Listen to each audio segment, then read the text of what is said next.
flags were waving on the grid. Little blow down the straight, but it was a warm place with the two Ferraris on the front row. The yellow CarGuy racing with Takeshi Kimura on the left-hand side of the screen from pole, alongside him Naoki Yokomizo, and into the first corner easily in front, 2-3 car lengths clear, as Yokomizo was challenged by Cantadi Kusira, who tucked the AAS Porsche up the inside but didn't quite get properly alongside, so he fell back into third position, or more to the point, didn't move into second, but every one of the cars got through the first corner without trouble. But then a lap later, Naoki Yokomizo, the more experienced driver, diving up the inside, and the good thing there, Takeshi Kimura didn't make it too difficult. He knew Yokomizo was fast, was going to come through.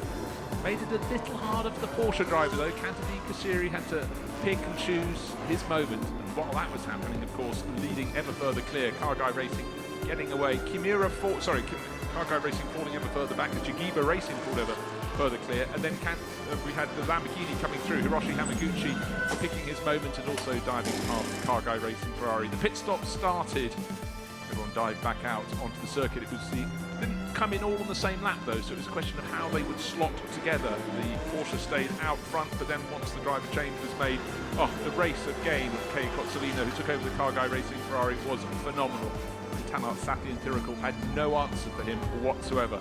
Then it was a case of hunting down the second Yogibo Racing Ferrari driver, that's Kyoto Fujinami. Cozzolino looked one way, looked another, had all the pace. Once the move was put down like that, there was nothing that could be done. Into the lead of the race, and Fujinami had to accept second place. He fought back for a moment to try and use the slipstream either side of an invitation class BMW on the start-finish straight, but it wasn't enough. And then the driver who was doing the racing and the chasing was Nick Foster around the outside of Tomonobu Fuji and the D-Station Racing Aston Martin. That was a move that was not to be repelled.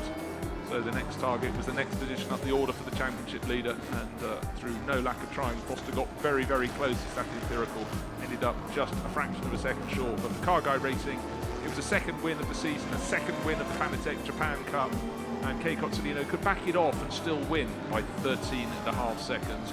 Huge, huge happiness. Takeshi Kimura, jumping up on the pit wall, was absolutely delighted with the afternoon's race. You know what? They're going to try and do it again tomorrow.